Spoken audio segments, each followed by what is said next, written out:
photo of the great Sugar Ray Robinson, maybe doing pull-ups or just literally hanging out at his bar and grill in Harlem way back in the day. This is a classic photo that Coach Schwartz had enlarged. He loves this picture. And Dave, you'd actually been there, right? You'd visited Sugar Ray's place in Harlem? I did not. Oh, you did not? I thought you had. Okay. No, I haven't. All right. But you used to see fights in New York City when that place was still around, when that establishment was probably still there. Probably was. But... Yeah. So Dave, we're coming off a very busy weekend. I don't know if you were able to catch any of the action from the UK. We had a couple middleweight bouts. The Anvil, Kurtzidze, hammered this kid named Tommy Langford for the WBO interim title. And this dude's a little monster, little 5'4" middleweight pressure fighter, mauler.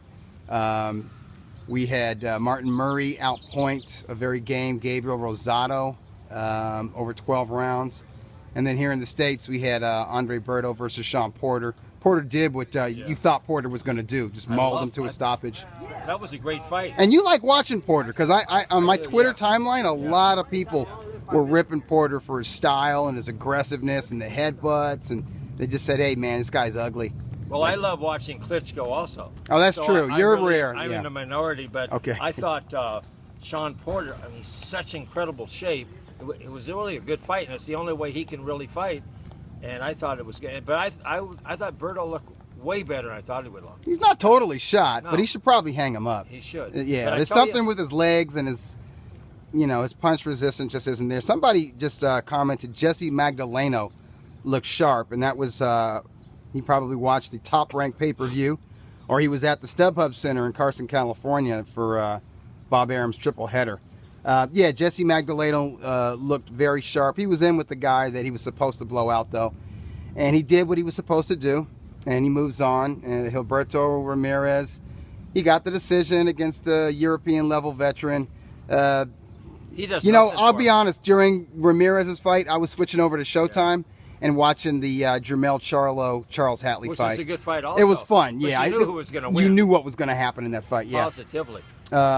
But Oscar Valdez and Miguel Mariaga, they put on the fight of the night. That was a hell of a fight. It was a grueling 12-rounder. And don't let the scorecards fool you. Valdez was in a real fight last night. So I tell you who else should retire. This guy says the ref was an amateur for Berto and Porter. What did he do wrong? I thought the ref was good. Yeah, I don't know. What do you do? Yeah. But there's sometimes styles don't make fights. Sometimes styles make more for head clashes and grappling than they do clean punching. And that was the case with Porter Berto. I thought it was a really interesting fight. I mean, Porter does what he does. I thought he got tired in the round before he knocked him out, but maybe he was just taking that round off. Yeah. Then he came back strong. I thought it was a good fight. Well, listen, one thing about Porter, he's always in impeccable condition. Yeah. And because he has to be. Yeah, mentally and emotionally. Yeah, mentally, emotionally, physically strong because of the way he fights. He's totally together. Him and his dad have a great thing going on. And the only time he really didn't look that good was when he moved out of his dad's house. This guy says Porter was leading with his head and Berto was punching behind the head. And that is the fight in a nutshell. That was okay. But talking about someone should retire. Yeah. Teddy Atlas should retire. Oh, you hater. No, I'm not a hater. I think he's a good guy. He said some real good things. He knows what's happening. He's so annoying.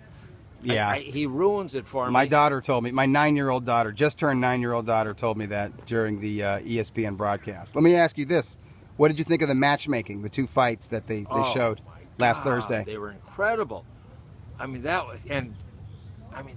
were a lot of good fights this weekend. Yeah. But the ESPN fights were, the way they used to be a long time ago. Exactly. It reminded me of a really good Friday Night Fights broadcast. Is what it really reminded me of. It was really good. But the thing with Teddy Atlas, he really ruins it for me. He can't help himself. He's really, he's brilliant. He knows what he's saying. Yeah. And, he's a real good parent.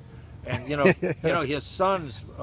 Hey, and he's a good guy, person to person. If you meet him, he's a charming. He came over to my place to watch the fights one night. Yeah. And he's really a great guy, but He gets worked up during the broadcast, totally. Does he not? He needs to go. He needs to seek help a little bit. We all need a little bit of help. You know, his son is a bigwig with the Raiders, Oakland Raiders. That's awesome. Yeah. Yeah. I think his daughter's He's a good guy, his too. daughter's successful too. They got it together. That's all really good. Yeah, they got it together. Yeah. So anyway, the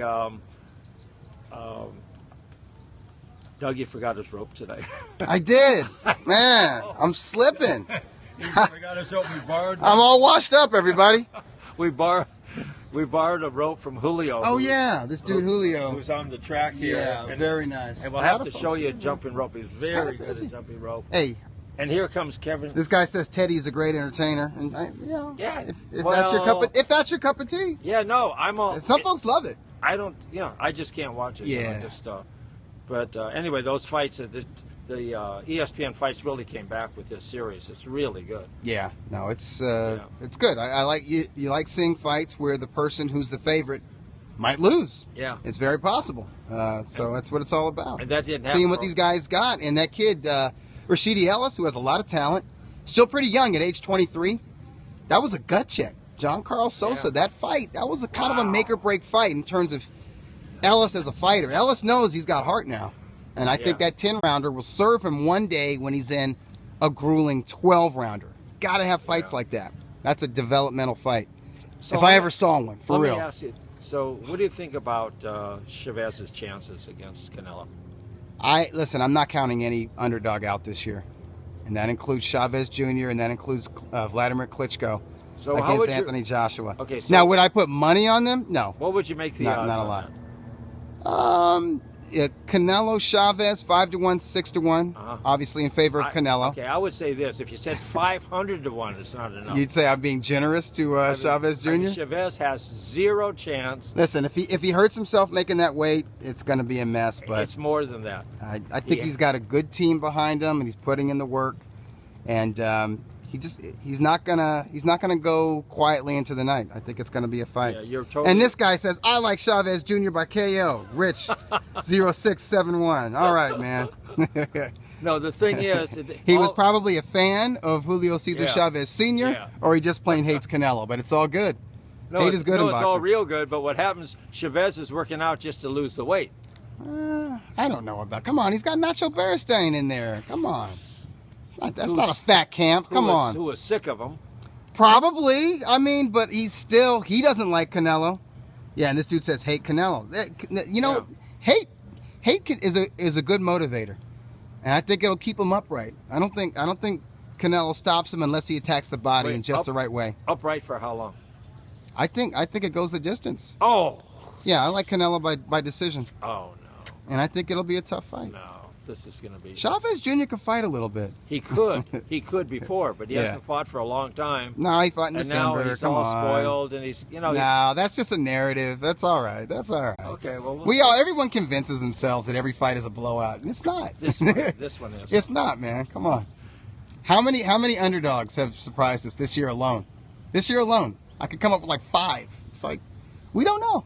There's a reason they fight the fight. Well, this is a great year for boxing. It's awesome. I mean, there's so much stuff going on. We've already forgotten about Leo Santa Cruz's excellent performance against Carl Frampton and that kid Miguel Burchelt upsetting Francisco Vargas. You know, that was just in January. And then you look forward. It seems like it was a year ago. You look forward and it doesn't stop. No. Just one after the other.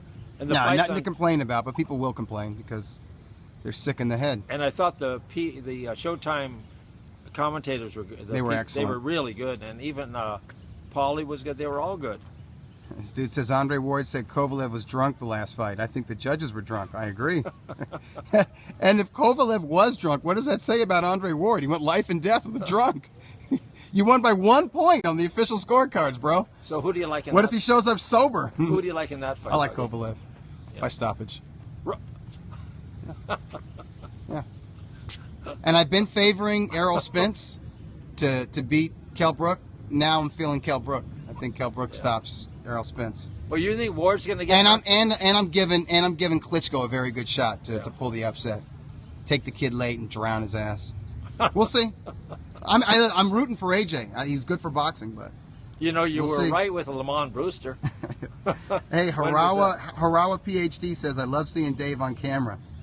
That's sort of like a smack. That's like, that's her way of saying it. It's nice seeing this Periscope and not looking at my husband, Skip Rowe. Hey, He's such a dweeb. Nina, Doug forgot his rope.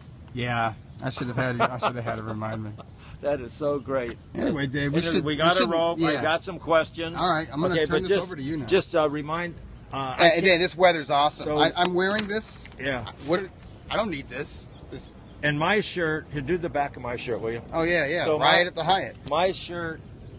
This is Jerry Hoffman was Riot at the Hyatt. Riot at the Hyatt. So Jerry Hoffman. Club series, right? A ballroom. He had fights twice a year in Monterey. Yeah, upstate Monterey, and it was at the Hyatt, the Riot at the Hyatt. And I got to just tell you, Jerry Hoffman is such an inspiration. He's been battling cancer for a couple years. This guy is such an up guy. It's just incredible. I mean, he is like the poster child of being a positive thinker. Yeah, Jerry's a great guy. And he ran this show. He ran this show. He had for 15 years. Every single show was a sellout, and he always had 2 female fights on every show. So he was sort of an innovator. The shows were great, and we just want to, shout out to Jerry. And he had some good fighters, some guys who went on to do something, to make some noise, right? And anyway, Jerry, you're the best, Jerry. Keep it up, and you're going to be great. Anyway, the questions I have, it's about what happened on this day in history in boxing. This day in history. Okay, and I can't read, because of the sun, I can't read the questions. That's sorry. All right. So we answered enough. So, okay, I'm going to do this one. This was on April 23rd, 1990. It was at the Forum in L.A., in Inglewood. Huh. It was the bloodiest fight of all time. Really? Was it Paul Banky versus Daniel Zaragoza? You got. Was it one of those fights? They fought more than once, right? Yeah. Am I right? Yeah. And what Holy title? Shit. What title was it for? I'm gonna say WBC junior featherweight, super bantamweight. Yeah, exactly. Same thing. I didn't move to Southern California until '93, so I watched that on the Prime Network, Dave. Remember that? Yeah. Yeah. Prime. Yeah. Yeah. So where I lived, and I wouldn't see these until I would come home for the summer. I was in college. Mexican fighters and Filipino fighters and fighters from, other Latin America and Asia, seeing them fight at the Forum, those Forum fights. Yeah. I was fascinating. It was different. They had them fight. It was different from what I had been seeing, what I had been watching, and I remember watching the late great Gennaro Hernandez fight a guy, last name of Perez, really good bantamweight champ from Mexico, who stepped up all the way to lightweight, or he was a junior featherweight champ, stepped up to junior lightweight to fight Hernandez, and they fought in the pocket the whole time. But they were experts. Like their defense was amazing, their technique was amazing, but they were this close to each other the whole fight. Like James Toney. Yeah, and Hernandez took him out with a body shot and paralyzed the guy.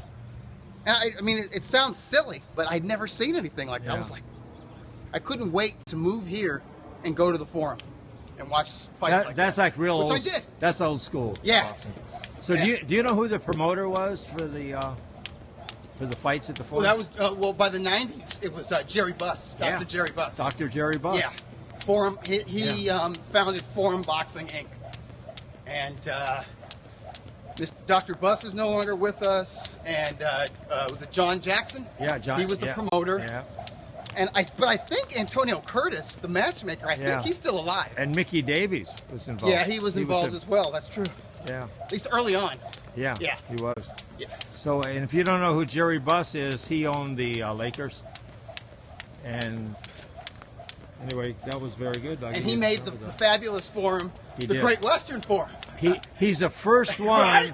Right. Now all these arenas have a sponsor name. He's the first one to have a sponsor. He actually had lost a lot of money. He got $25 million. Right. But it was paid over like 25 years. $1 million right? a year. Yeah. That's fair. That's good. So he started that trend. he also started Showtime with the Lakers. Yeah. They had the Laker girls. Yeah, So he started this whole... The Budweiser girls for boxing. Yeah, but he started the whole thing in the whole NBA. If you go, I don't know if you've been to an NBA lately? No. Okay. It's like going to a 3-ring circus. Yeah. And Jerry... Yeah. I used to see him, even like as recent as like 2009. I would see him at the Starbucks at the Howard Hughes Center. Yeah. Just sitting there by himself, like outside of the Starbucks, like... You know, he started... Nobody bugging him either. He just sitting there. You know, he made all this money. He started with one 6-unit apartment in Santa Monica, and he parlayed it in his rags to riches. Yeah, but he was the best. Okay, so I'm going to give you one. This fight was April 24th, 1916. 1916? Right. Okay. That's a little bit before my time. Okay. Well, I think you can get it, though. Right. Okay. The guy... It was in New Orleans. It was for the welterweight title. This guy regains the welterweight title. In 1960? 1960. Do you want me to give you one of the guys? Who the hell had the title, the welterweight title in 1960? No, don't tell me, man. Okay, he regained the title in this fight. I know you're going to get it. No, I don't.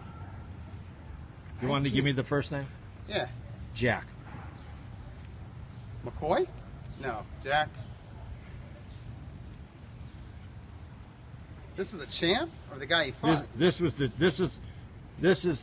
challenger who regained his championship in this fight. Jack, and he fought. Okay, I'll tell you the guy he beat. Okay, Ted Kid Lewis. Ted Kid Lewis. Talking about Jackie Kid Berg? No. The right letter. B. No. Jack Britton. Jack Britton.